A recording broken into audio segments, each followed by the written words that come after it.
C'est son bois, ça.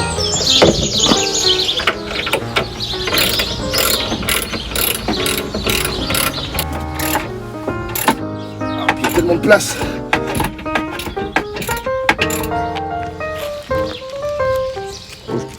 Non, non, hop, tac.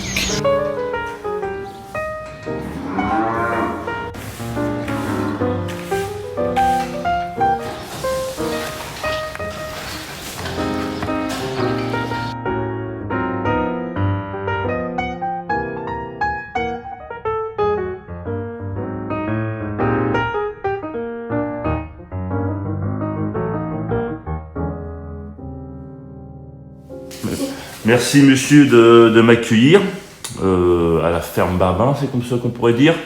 Oui, avec la métairie au chêne. Vous commencez Victor Babin, Florian Babin, Mathieu Pavageau. Victor, Florian, vous êtes associés, patron, on peut dire à peu près comme ça. C'est ça. Voilà. Et si on dit que Mathieu serait l'ouvrier agricole, apprenti agricole. Rituel du matin. Là, ouais. Quand c'est plein, on nettoie bien toutes les crèches. Mais là, comme c'est que du granulé, il n'y a pas besoin de nettoyer.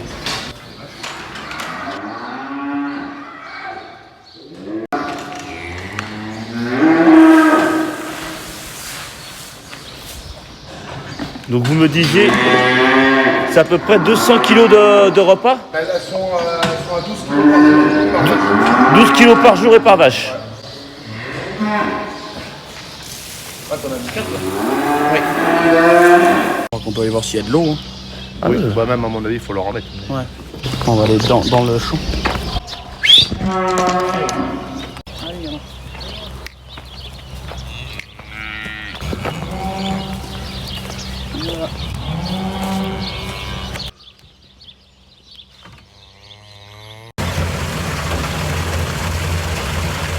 Donc ça fait une consommation de combien de litres d'eau à peu près par jour, ça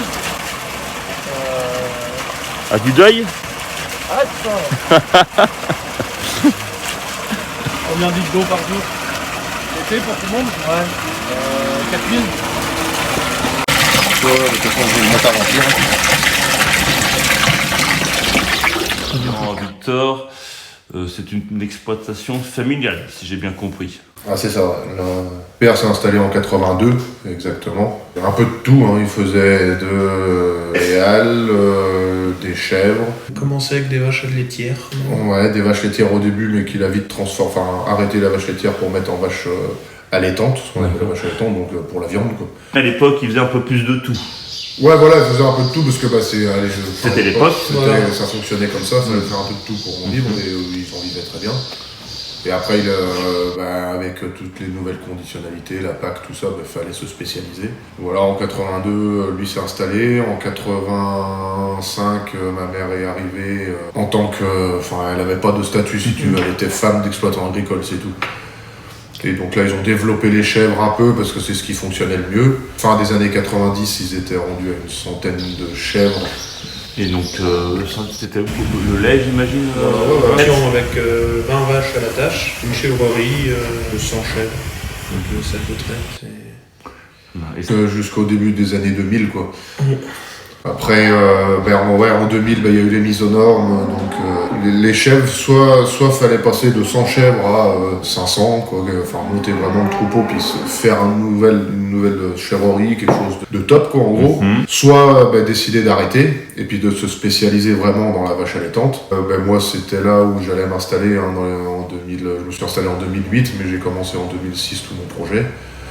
Et donc on a décidé d'arrêter les chèvres en 2006. Fin des années 2000, je me suis installé en 2008 et puis là je me suis installé avec 90 hectares en plus. Parce que mon père tout seul faisait 80 hectares à peu près. En gros, on a doublé, quand je me suis installé, on a doublé la surface de terre. Donc ça, c'est des terres que vous rachetez, les gens Une partie, après, c'est que moi j'ai eu la chance de tomber sur un cédant qui prenait sa retraite et qui voulait absolument que la ferme reste entière, quoi. Bien sûr.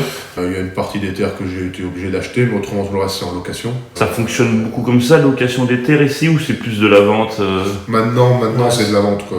Les terres sont achetées. C'est un marché tendu, pour ainsi dire. C'est ça. Aujourd'hui, un jeune qui veut s'installer, c'est très compliqué pour lui d'acheter des terres, sauf si forcément il a déjà un peu de pécule et puis des gens derrière lui qui peuvent l'aider. Ça va, Victor? Et toi? Ouais, très bien. Vous avez fini là? Non, mais je vais aller dans celui-là, comme ça tu verras mieux. Bon, bah, je vais te suivre un petit peu, je vais regarder ça. Ah, il est moins haut celui-ci. Bah ouais, comme ça tu verrais mieux. Je me mettrai peut-être 2-3 minutes avec toi, tu t'expliqueras plus en détail. Hein, on fait ça? Bon, bah ok. Je te laisse t'installer.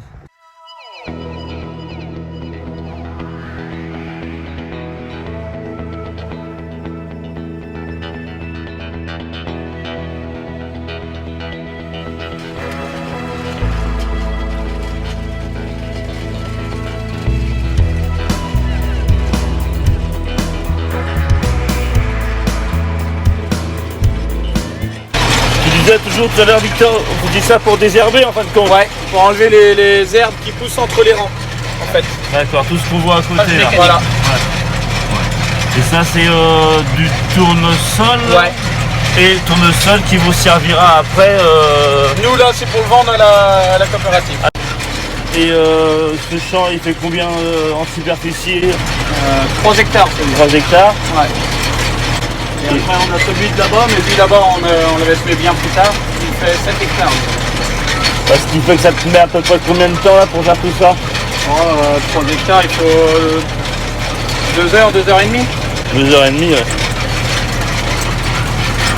Moi j'ai continué parce qu'on en avait ressemé, parce que les pigeons l'avaient tout bouffé. Ah merde. Ouais. Vous avez perdu un peu de... Ouais, environ 3 hectares quoi qu'on a ressemé là-bas. Ah quand même. Et puis bah, celui-là, c'est un jeu de patience au final. Ouais, carrément. Ça va aller tout doucement.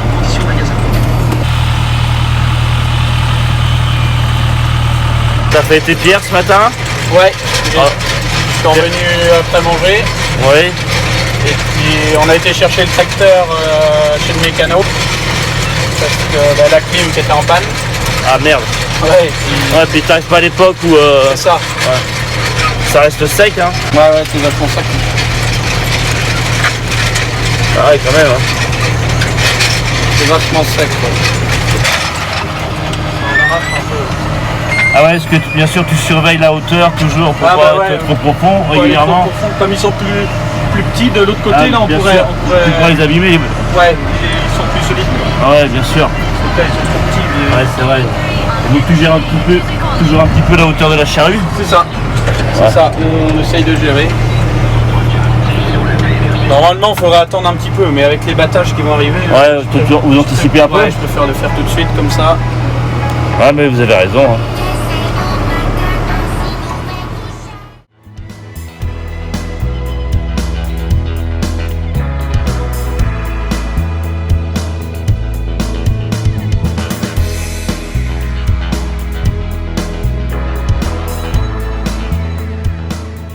Tu me disais l'autre jour, ça c'est vos bêtes les plus jeunes?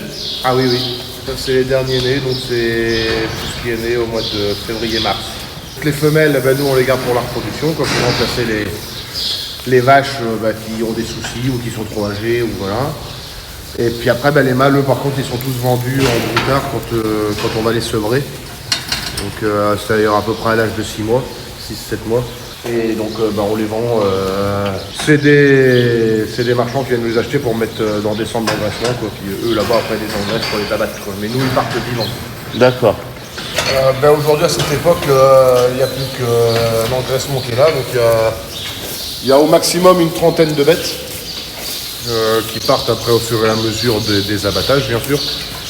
Et donc là c'est que l'engraissement et il y en a une partie qui sert pour ce qu'on fait en vente directe pour des colis et puis l'autre partie qui s'en va dans le marché traditionnel, c'est-à-dire les grandes surfaces. Là l'hiver le bâtiment il est complet, donc il y a une centaine de places. Alors, donc nous on met ici toutes nos bêtes qui font des petits, quoi, toutes les bêtes de reproduction, donc en gros les vaches qui vont véler sont ici tout l'hiver après. La surveillance est beaucoup plus facile quand elles vèlent parce que c'est là le plus délicat pour elles.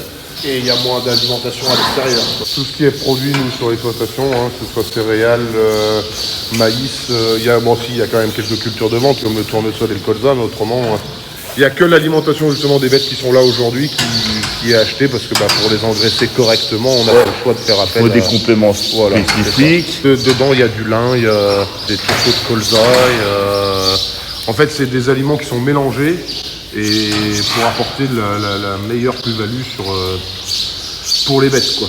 D'accord. Voilà, pourquoi les noires, celle-ci a l'air plus méchante que les autres? Ouais, c'est ça. C'est que quand je me suis installé, moi, pour avoir un effectif assez complet, j'avais acheté des animaux croisés. Et puis aujourd'hui, donc du croisement, moi j'avais mis un taureau partenaire avec ses vaches croisées. Et un taureau partenaire, en gros, avec du limousin ou des animaux croisés, ça donne du noir, quoi. D'accord. Et celle-ci, elle a toutes les caractéristiques de la vache croisée. Et en plus, elle a eu la chance de ne pas être écornée petite. Et ce qui fait que là, aujourd'hui, elle a des cornes et elle le sait. Donc, elle est à l'engraissement parce qu'elle est méchante, en fait, avec les autres. J'ai vu qu'elle était agressive par rapport aux autres. Ouais. C'est ça. Quand il y en a une qui est au cornadi et elle passe à côté, elle peut la dégager du cornadi. Elle sait qu'elle a des cornes. Contrairement aux autres à côté. Un rapport de force en quelque sorte. Ouais, elle le sait qu'elle est beaucoup plus forte et que voilà, elle aura le dessus sur les autres. Parce qu'elle en profite, il lui reste pas longtemps. Ah oui. Elle devrait bientôt partir. Ah celle-ci dans 2 mois elle est partie. Pas dans les colis qu'on fait en direct parce que c'est de la bête croisée. Donc oui, d'accord. D'accord. Tu fais que de la. C'est ce que vous avez dit. Voilà. Hercule.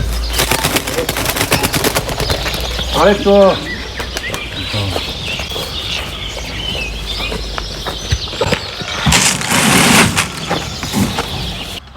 Donc ça, c'est vos 3 taureaux?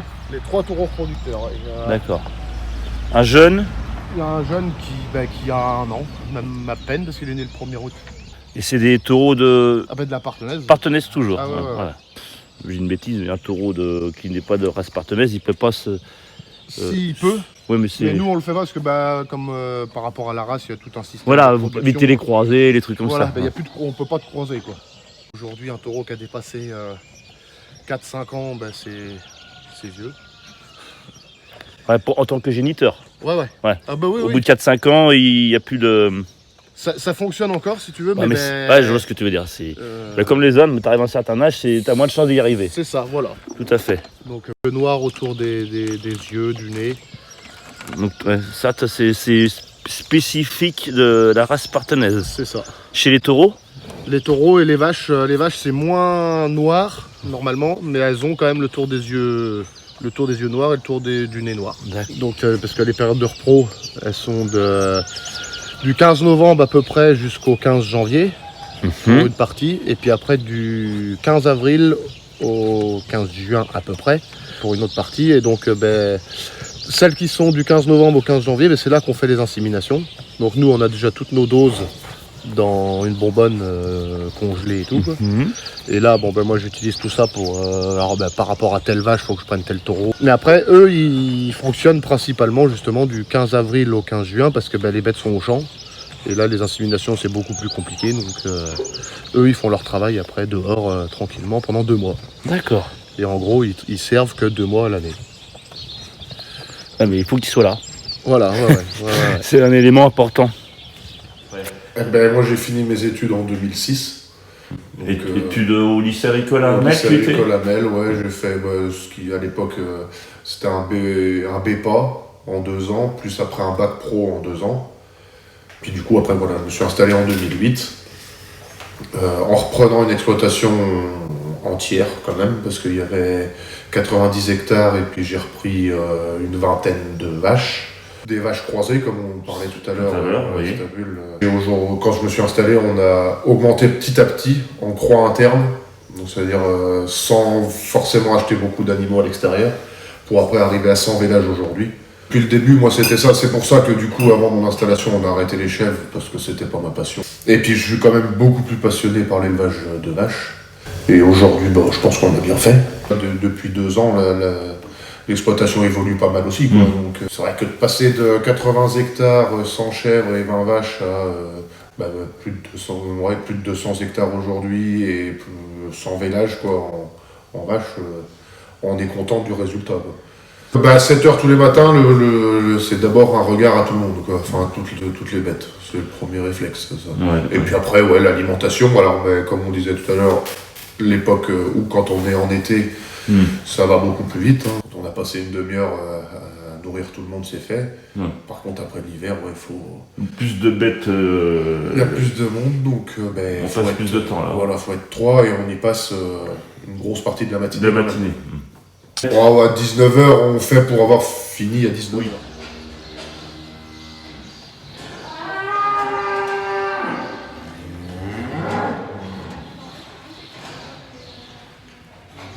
Ouais, nous, c'est pour le suivi du troupeau, on va dire, mais plus principalement tous les animaux de Mandarlangue.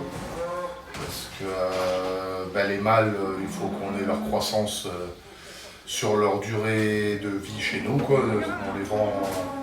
On les vend jeunes à 8-9 mois à peu près.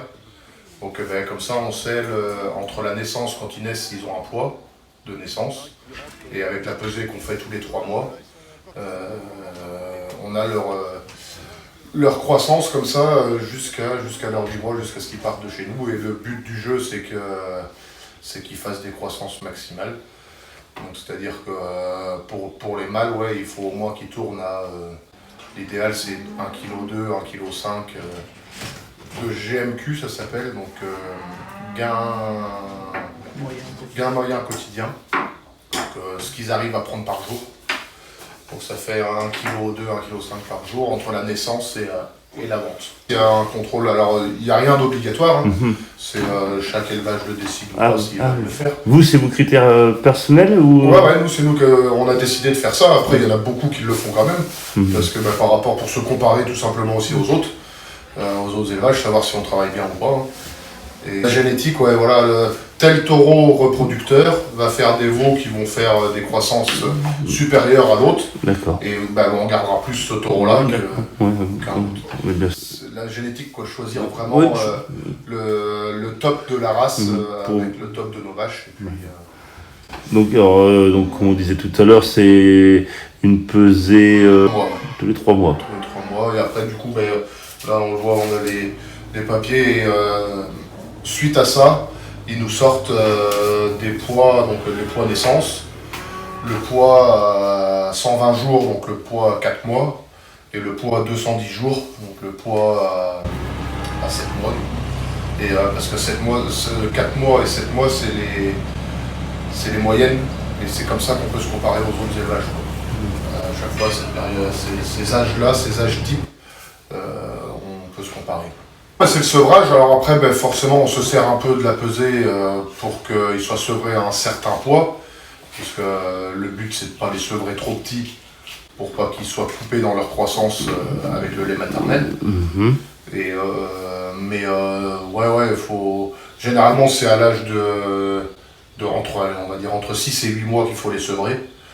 Et là on les sépare des mères, c'est parce que les mères tout simplement déjà elles ont un autre veau à produire au bout de l'idéal, c'est dans tous les ans qu'elle fasse un veau. Donc, c'est une moyenne. C'est le but. Économiquement, c'est le but. Voilà, d'accord. Et vous faites en sorte que ça se fasse ou vous laissez la nature faire, pour ainsi dire? On fait en sorte que ça se fasse. Parce que nous, donc, on a des périodes. Donc, à tel moment, vous les mettez avec le taureau suite au sevrage. Elle se repose un peu, peut-être, non? Non, même pas. Moi, je demande. Non, mais tout de suite, elles retournent. Les vaches qui n'ont plus de veau, ça leur coupe dans le lait. Oui. Et elles n'ont plus de veau.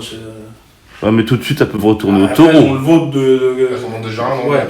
Ah oui, d'accord. Ouais. Ah oui, quand elles sont sevrées, elles en ont déjà un an. Ah, pardon, d'accord. Et si elles en ont pas, si elles ne sont pas reproduites, elles vont comme ce que tu as filmé dans la case. D'accord. Avec les vaches à l'engraissement. D'accord.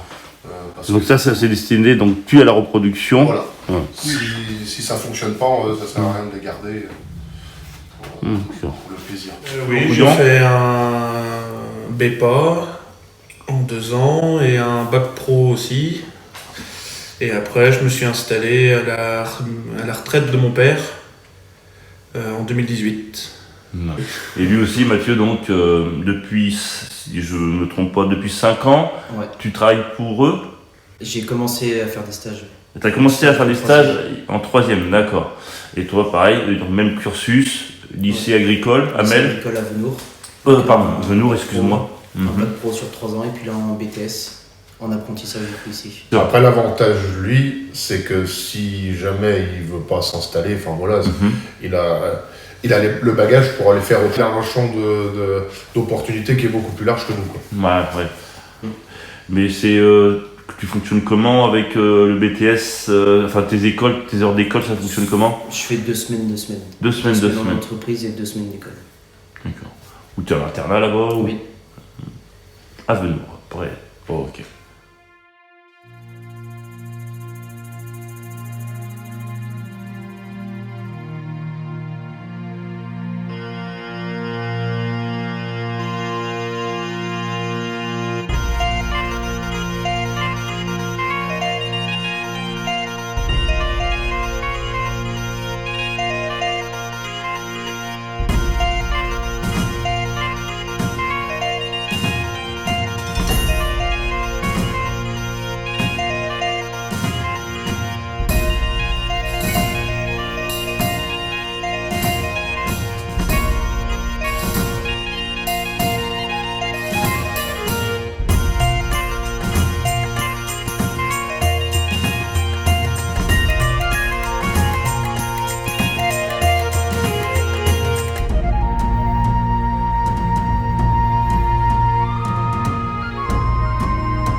Ouais, nous, là, comme je disais, il y a une centaine de vélages chez nous, donc de vaches pour la reproduction, quoi.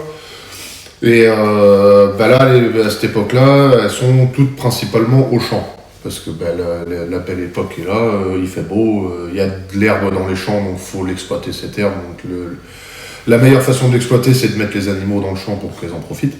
Et il y en a toujours un peu en stabule en ce moment, c'est les animaux à l'engraissement. Donc bah, c'est toutes les bêtes qu'on vend après pour une partie pour la vente directe, parce qu'on fait de la vente directe, et une partie qui s'en va dans le commerce traditionnel, c'est-à-dire les grandes surfaces ou les petites boucheries. Il y a quelques petites boucheries qui en prennent. Et donc celle-ci, elle reste toute l'année dans le bâtiment. Principalement, nous, elle rentre dans la stabule on va dire au début décembre pour l'hiver. Après, celles qui sont en engraissement ne ressortent plus de la stabule jusqu'à leur abattage. En ce moment, il y a quand même il y a 140 bêtes au champ, sans compter les veaux. Hein. Donc il y a une quarantaine de veaux avec. Donc bah, c'est 140. Tu fais à peu près 200 bêtes Ah ouais. À cette époque-là, c'est là qu'on a le moins d'animaux. On a 230 animaux au total. Mais c'est là on en a le moins. Ou qu'on en a le plus, c'est en avril. Et parce qu'on a tous les veaux, on a tous les mâles, donc là on peut arriver jusqu'à 260 animaux, quoi.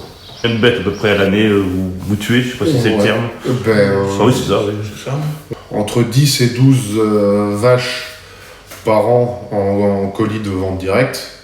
Plus à côté de ça, on fait on va dire 5 ou 6 veaux, pareil en vente directe. Et après, il y a quand même, parce qu'au total, dans le roulement du troupeau, Renouvellement. dans le renouvellement, voilà, il faut vendre 40 vaches par an, à peu près. Surtout que nous, l'inconvénient de notre métier, c'est que Les animaux qui sont chez nous Oui. en stock, Mais oui, c'est de la trésorerie qui dort. d'accord. Tous les ans, il y a une quarantaine de génisses, ouais. Ben c'est ça, hein, comme on Une a 100 quarantaine de villages. génisses qui vont à la reproduction pour Mhm. renouveler le troupeau. Une vache déjà, elle produit qu'à partir de 3 ans. Son premier veau, il est à 3 ans. Et après, ben, on les garde en moyenne, faudrait pas qu'elle dépasse 7-8 ans, quoi. Et en plus, c'est que aujourd'hui, le marché fait que les vaches qui ont plus de 10 ans, elles sont dévalorisées totalement, quoi. D'accord. Bon.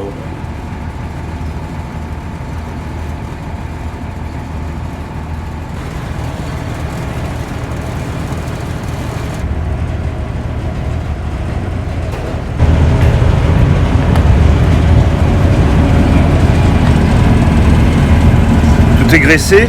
Ah ça y est, là je finis là. Tous les matins il y en a pour 1h30. Essayer, il faut faire le plein, faire les vitres, la cabine, garder ce qu'il y a eu dans la. S'il y a eu une petite panne ou une connerie comme ça. Quand tu fais tous les jours là, des points de graissage tous les jours, il n'y a pas de temps que ça. Hein. Donc là aujourd'hui, premier jour de battage, Ça y est, c'est on parti. démarre sur l'orge. Là, et puis on va voir, on va peut-être essayer des colzas là qui sont au pied, si ça veut aller. Ah, les tamis qui sont là. Et ça c'est les grilles pour trier le grain. Le grain tombe, il passe là, il retourne dedans et il monte dans la trémie. Et D'accord. après les pailles elles tombent derrière. Mais bon, tout ça faut le régler, ça se fait pas. Voilà, faut tout, on peut les changer comme on veut pour la dimension du grain. Suivant les pertes, D'accord, c'est vous qui jugez ça. voilà. On règle comme écrit sur le livre, quoi, en gros. Ah oui, quand même. Et puis après, ben, on descend. Puis s'il y a des pertes, s'il y a des grains cassés dans la trémie, ben, il y a des réglages avec le batteur, avec le vent, avec. Mais là, vous avez l'habitude. Enfin, je peux Ouais, dire. ouais. Bon, on a- Vous savez plus ou moins. en principe, les réglages maintenant, Oui, voilà, exactement. depuis le temps. Et ça, c'est selon la qualité Ah du, bah ouais, si le grain est qualité petit, du il blé. faut, Ouais, faut voilà. serrer les grilles, il faut Ouais, tout simplement. diminuer les vents. Et là, il n'y a que quand tu passes dedans, que tu fais des échantillonnages que tu peux juger. Ouais, ouais. À vue d'œil, tu sais C'est jamais, ça, quoi. c'est ça. Ah oui. L'hydrostatique. Oui, voilà. Comme elle est Avec hydrostatique. tes électrovannes. Voilà. Puis après, là, le grain, il retourne là. Puis il monte dans la trémie. Ah oui. Et ça, tous les matins, faut le faire. Il faut monter pour vérifier, pour souffler le filtre à air. Parce que ça, c'est primordial. La souffler, le radiateur, tout. Tout ça, il y en a pour 1h30. Ouais. 1h30 de maintenance. Ouais, ouais. Tous les matins. Tous les matins. Ouais. Oui, 480 litres. Ah oui. Ah, c'est ce que. Elle prend 480 litres. Ouais. Allez, quand même. Quand elle est bien vide, c'est ce qu'il faut. Et 480 litres la journée non, peut-être pas quand même. On va avoir une journée et demie. Journée et demie, ouais, donc Bon, ça on fait le plein tous les matins. Hein, mais...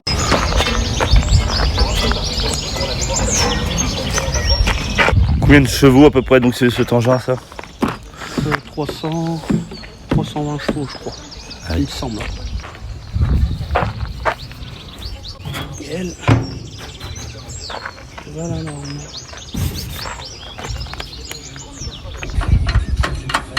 C'est déjà chaud ce temps là. La batterie qui va bien. Il voit un bras. Ah oui. Oh putain.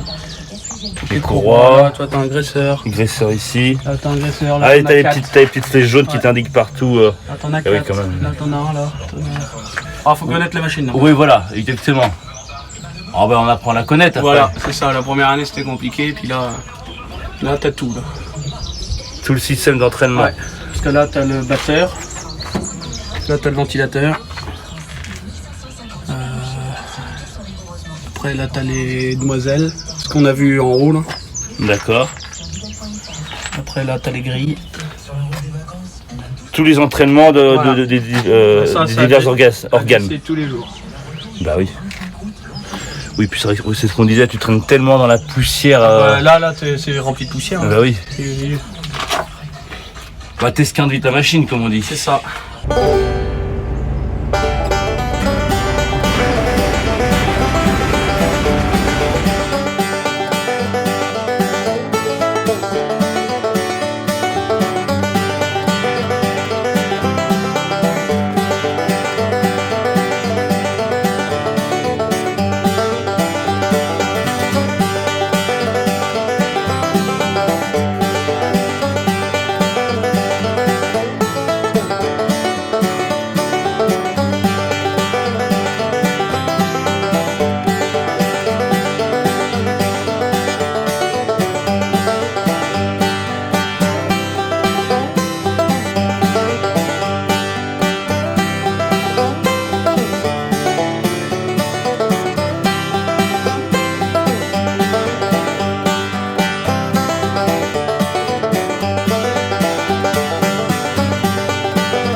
Vous faites un peu de tout, donc, Victor, en céréales. Bah, un peu de tout, ouais, on essaye de se diversifier. Explique-moi tout ça. On a du blé, par exemple. Donc, voilà, le blé, tout le monde connaît. La céréale, c'est pour la vendre à la coopérative. Et la paille pour faire les litières aux vaches. Après, on fait un petit peu de colza. C'est pour la rotation des cultures. On essaye de faire une rotation des cultures pour que les adventices essayent de gérer les adventices et les maladies. Adventices, c'est Les mauvaises herbes. les mauvaises herbes, d'accord. C'est de faire le moins de traitement possible. Vous Chez faites nous, sur, c'est du blé, après colza, après on repasse en blé, et après maïs. Et vous faites de l'ensilage, tu me disais. Nous, c'est gros de maïs. En gros, c'est pour faire l'alimentation des vaches, l'ensilage. Après, il y a un petit peu de tournesol pour la vente, et du métail qu'on moissonne pour les vaches aussi. Du métail. C'est un mélange de céréales. Et il y a des céréales, il y a du poids dedans. Et ça apporte de la protéine, le poids apporte de la protéine. Les céréales. Il y a l'énergie pour les céréales, les protéines pour les pois. C'est une ration assez complémentaire. Il y a de la fémorole, il y a un peu d'azote aussi, du coup, ça apporte l'azote. Nous, on essaye tous les ans de faire une 30aine d'hectares de maïs, tout en ensilage. Si on peut en vendre un peu, c'est tout bénef. Et il nous faudrait une 60aine d'hectares de blé pour la paille. Parce que la paille en plein hiver, quand tous les animaux sont donc en stabule, on arrive à mettre entre 20 et 25 bottes par semaine pour tout le monde, quoi. Pour être bien, il faudrait 900 bottes de paille par an. Donc, pour avoir un stock suffisant. Et la botte de paille, c'est pas la botte de paille d'autrefois, la petite rectangulaire. C'est... Les rondes en bottes de paille qui font à peu près aux alentours de 250 kg. Donc 900 x 250 kg, quoi. Voilà, à peu près, c'est ça. Ok. Pour les matheux, vous ferez le calcul. Ouais. En gros, il y a 100 hectares de culture de terre, plus, et puis 100-120, et puis voilà. Et sur ces 100-120 hectares, si tu comptes déjà les 30 hectares de maïs et puis les 50 de blé, on a déjà 80 hectares pour ces cultures-là, plus le tournesol et le colza. Voilà, on n'a pas assez pour produire du lin. Et en plus, c'est que si on voulait tout produire vraiment, il faut qu'on produise du lin, il faut qu'on produise des légumineuses comme un peu le lupin. Bien sûr, oui, d'accord. Donc et donc ça, on peut pas se permettre. Donc la solution, c'est de l'achat. D'accord. Dis-moi, Victor, l'autre jour, là, je vous ai vu, vous avez ensilé. Ouais. C'était donc votre maïs pour donner à manger, je suppose. Ouais, voilà. C'est du maïs qu'on a semé au mois d'avril. On avait semé 32 hectares. C'est ce qu'il faut à peu près par an. Pour nourrir votre cheptel. Pour nourrir le cheptel. Ouais. C'est de la nourriture qui revient le moins cher, quoi, de toute façon. Donc on peut considérer. Donc là, vous avez là-dedans vos 32 hectares de maïs. Ah non, parce qu'on en a fait que 20 hectares. D'accord. Et là, il y en a une partie là, et il y en a une petite partie en bas. D'accord. Vous avez un autostockage ailleurs. Ouais. Et ça, donc le maïs, c'était ça a été cette année. Vous avez bien un bon rendement. Ouais, ça va. Il y avait du gabarit, il y avait du grain. C'est le plus important dans l'ensilage, qu'il y ait du grain pour apporter ce qu'il faut, quoi. Et non, ça c'était... Tout ce qui est maïs, c'était bien là cette année. C'était pas mal, ouais. Par contre, si j'avais cru comprendre, là du coup, sur votre tout ce qui est blé là cette année, c'est très moyen. Colza, ça a été moyen. Et blé, ça a été catastrophique. D'accord. Ouais. Donc là, c'est une perte de rendement, c'est une perte d'argent. Les rendements ont été catastrophiques. On a fait 50 quintaux de moyenne. En bonne année, on peut aller jusqu'à 80, quoi. Donc, et puis, il n'y avait pas du tout de paille. Quand on est en paille, c'était pire que catastrophique. Il n'y avait rien. Donc, voilà, une mauvaise année. Mauvaise année pour... Blé colza, céréales. Et Ça a été semé tardivement. Assez tardivement, ouais. Surtout en conditions très difficiles. Ouais. Pour rappel, c'était très humide. Très humide, ouais. Semé en plusieurs fois. Il y a eu des endroits où l'eau est restée dessus plusieurs temps, donc la graine Elle a pourri. puis après, un printemps super humide, donc et après être humide, il a séché une partie de l'année, là, enfin au printemps, et ça les a mis sur place, quoi. Ouais. En fin de compte, les grandes chaleurs ne les ont pas forcément aidés à la fin. La fécondation du grain, Et là, pas une densité particulière. Ouais, c'est ça. Le blé, normalement, il tale. Un grain fait plusieurs tales. Et là, il n'y avait qu'un mètre brun et qu'un épi, quoi, en gros, par pied. Donc du coup, là, comme tu disais, forcément, donc là, manque de paille pour Pour les litières des vaches. Donc c'est il là. va falloir économiser un petit Et peu. quand même. Ça devient une denrée assez chère. Puis après, c'est sur le blé, moins de ventes, enfin, moins de. Oui, voilà. Il y a eu moins de ventes. Voilà. Donc de toute façon, tu perds et en rentabilité directe et aussi pour les bêtes. Ouais. Pour la paille, ça se compte, hein, parce que ça a quand Oui. même une. Même si c'est moindre, quand même. Ouais, ça a quand même une valeur. Ça se compte, mais c'est surtout au niveau grain, il y a un moins gros chiffre d'affaires, quoi. D'accord. Ouais. Ok.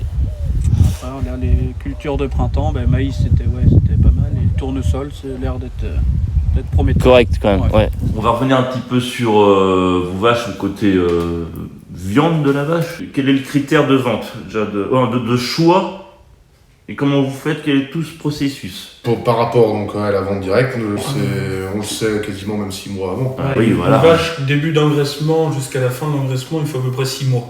Au début de l'engraissement, elle est mise à l'engraissement parce que soit elle a perdu son veau, soit elle n'est pas gestante, ou soit aussi parce qu'elles sont un peu cons. Ouais, ça arrive. Ça arrive, Ouais. Bon, ça arrive chez les humains, donc ça arrive chez les bestiaires.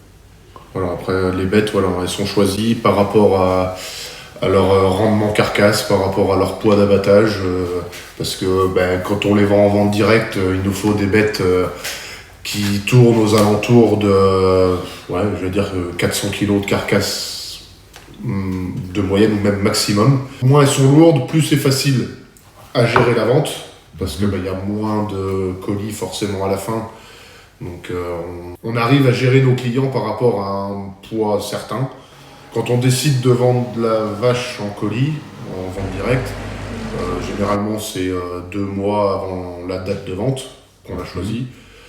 Parce que quand on les regarde, on arrive tout de suite à savoir le poids qu'elles L'état vont faire. d'engraissement. Et puis donc dedans aussi rentre l'âge. Parce que quand on les fait en vente directe, il faut que ce soit des bêtes jeunes, mais qui aient quand même reproduit au moins une fois. On va pas mettre une bête de 10 ans par exemple en vente directe, parce que c'est notre stratégie de vente, et voilà. Même si je pense que la bête elle sera tout aussi bonne à 10 ans qu'à 5 ans, mais ça... Après, du jour où on a décidé de mettre telle bête en vente directe, donc on finit de l'engraisser. Donc voilà, alors, on augmente un peu la ration pour qu'elle se mette du gras, pour qu'elle ait une viande goûteuse, et l'avantage de la partenaise, c'est qu'en plus c'est persillé, c'est vraiment une viande très réputée. Voilà, de chez nous en plus. Voilà, en plus, oui. Généralement, elles partent en début de semaine à l'abattage. Nous, on a fait le choix du moment où elle part à l'abattage et au moment où elle revient en colis chez nous, on a fait le choix de faire travailler c'est un abattoir qui fait que ça. Donc on a fait le choix de les faire travailler de A à Z.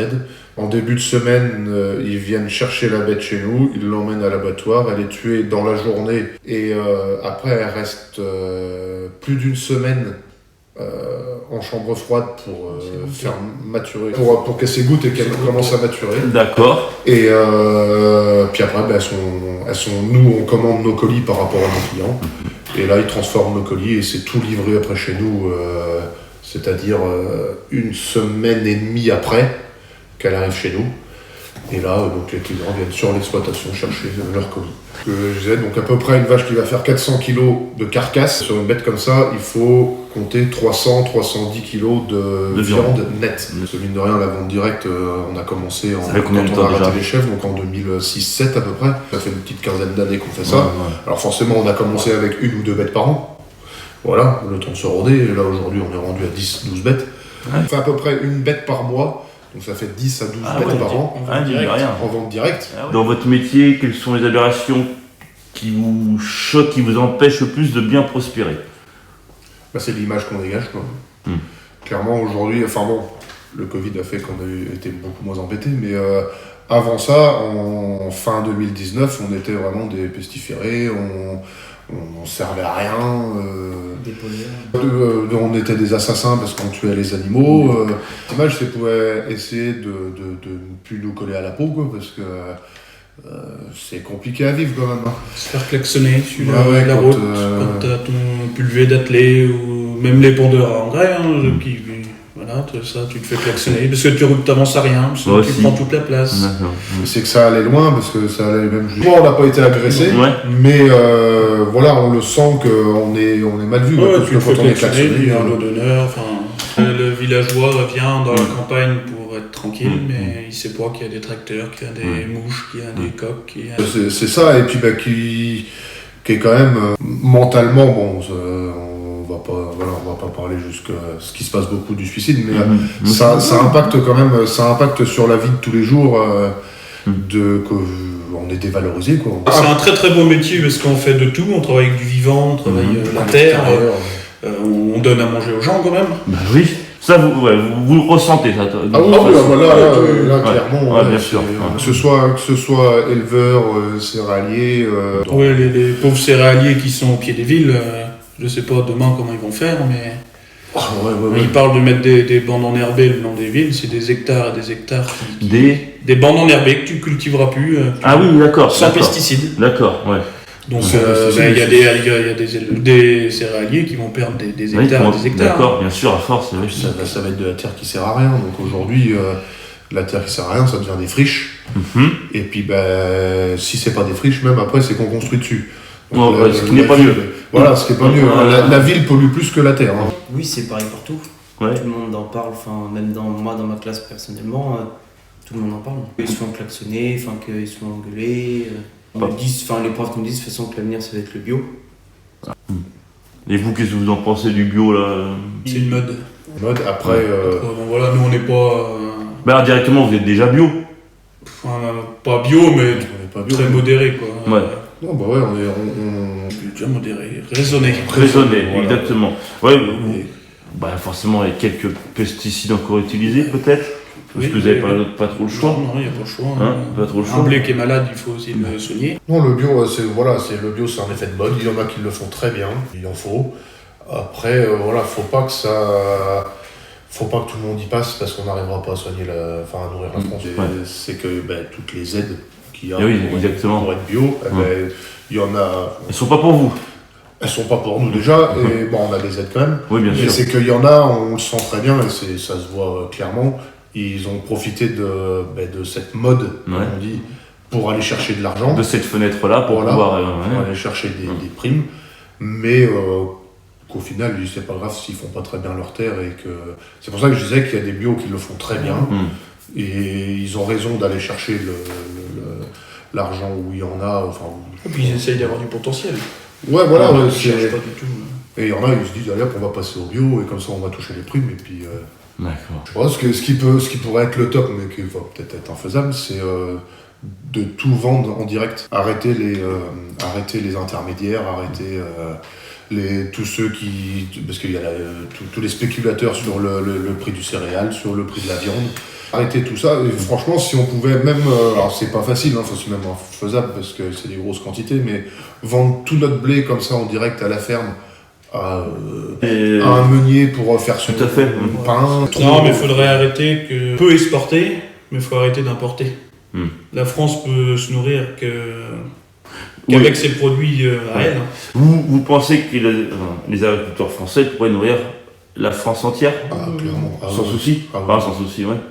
Parce que manger de la viande qui vient pas de France, la France est championne du monde de l'importation. Des contraintes, je sais pas comment on peut dire ça. Des contraintes. Tout ce qui est produit en France, c'est la meilleure qualité dans le monde. Avec les normes qu'il y a, c'est la meilleure qualité, quoi. Donc acheter de la viande qui vient du Brésil ou je ne sais où, qui est OGM et qui a 1000 vaches. Tout à fait. Qui sont pas engraissés comme il faut, qui sont le bien-être animal. Les gens parlent du bien-être animal, mais... c'est ça, c'est les grands groupes qui font. Voilà, et oui. Comme souvent, on en revient toujours C'est ça qui vous fait mal. Ouais. On est quand même en train de revenir un peu à la consommation française. Il faut continuer dans cette optique-là où directement producteur-consommateur, je pense que ça va marcher, et arrêter les...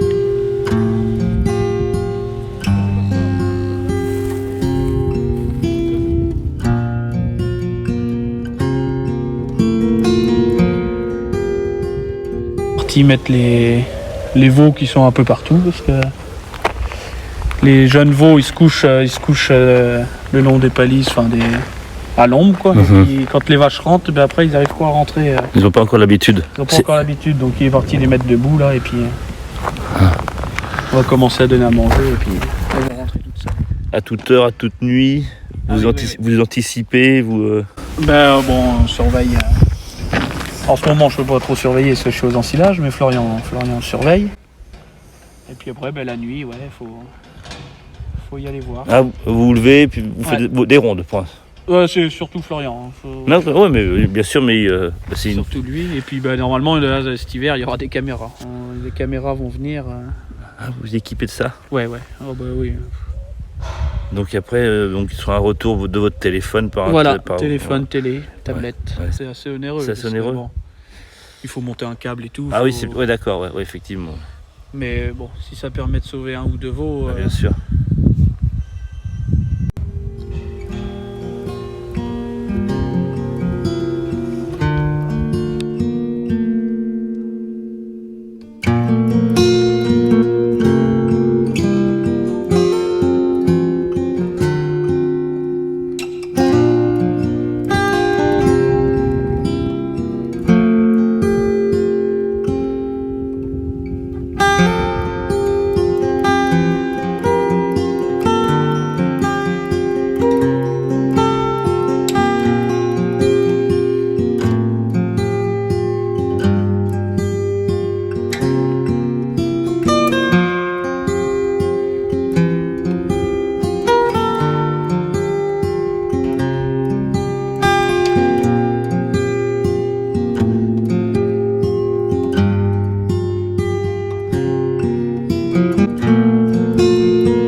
Bon ben ça n'a pas été simple de ramener le petit pépère là. Bah, il marche à peine en fait. Ah ouais, 1 heure, on va dire. 1 heure? Ouais. Ah, là, ouais. Ah, parce que c'est pas celle que vous voyez. Ah oui, j'ai confondu. Donc il y en a encore une autre qui... Elle est là, on attend que ça se passe. Ah, et ça se fera ici. Et elle pouvait quand même se déplacer. Même si... Ouais, c'est elle qui s'est déplacée justement, c'est pour ça qu'elle est D'accord. Elle est venue exprès ici, toute seule. Donc,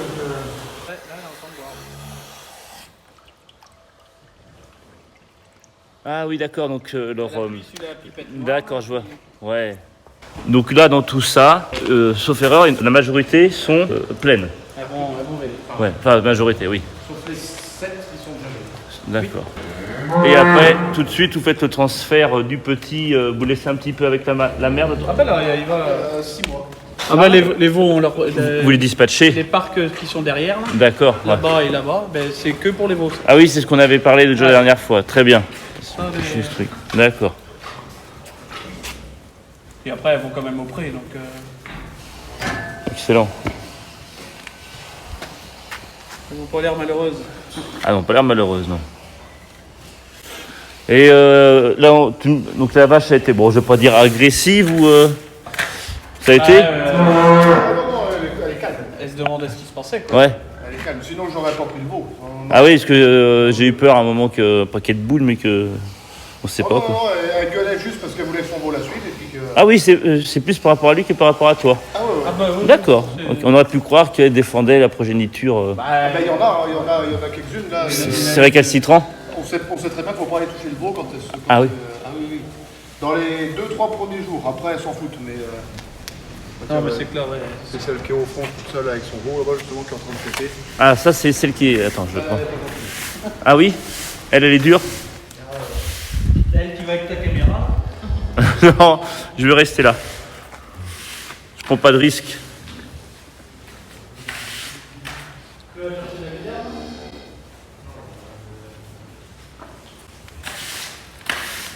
Oh, qu'est-ce qu'elle a, elle? Elle a une maladie? Ouais. Oh, putain. C'est... une tumeur, on sait pas, un cancer, on sait pas. Ah mince. Mais ça fait 4-5 ans, moi. Elle l'a tout le temps eu. D'accord. Ça l'empêche pas de manger, elle fait des veaux. Ah oui.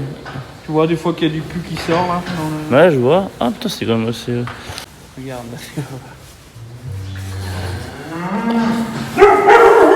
doucement. Oh.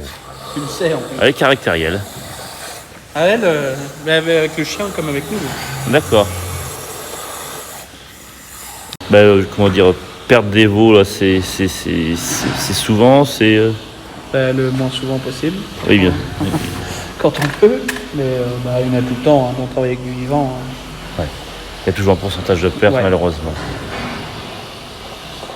Le pourcentage de perte, il faudrait qu'il y ait 3% pour être dans la moyenne. Le mieux, c'est 0, bien sûr, mais pour faire 0. Et vous y êtes dans les 3%. Enfin, vous y êtes. Ouais. Vous faites en sorte. Ouais, on essaye au maximum. Ouais. Donc là, t'attends la première tétée. Ouais, bah je vais... on va mettre à manger, comme ça les autres vont venir manger tranquillement. L'autre qui doit véler, j'espère qu'elle va pas venir manger. Ah oui, est-ce que ça... Et si elle vient manger, ça veut dire que elle n'est pas pressée de le faire. D'accord. Non, Sauf que là, dans le champ, bah, quand je viens d'aller voir pour les rentrer, la poche d'eau, ah oui, la première poche d'eau est déjà sortie. d'accord. Donc là, on sait très bien que là, oui, maintenant, il faut que le veau se dépêche. Quoi. D'accord. Et ça, c'est pas bon signe pour lui qui reste trop longtemps. Ouais. Sinon, il va boire le bouillon qui reste. Et puis, D'accord. Et puis du coup, c'est un mort-né.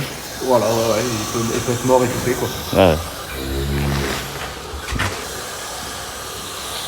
Allez, la vieille. Oh, qui est l'homme, quoi. Ah oui, Il d'accord. faudra vraiment qu'elles arrivent à véler tout seul, mais bah, généralement, quand c'est le premier, c'est toujours plus compliqué. Oui, et puis il faut plus d'assistance Voilà. humaine. On va presque être là, donc après, dès que c'est fait, il faudrait s'en aller pour que...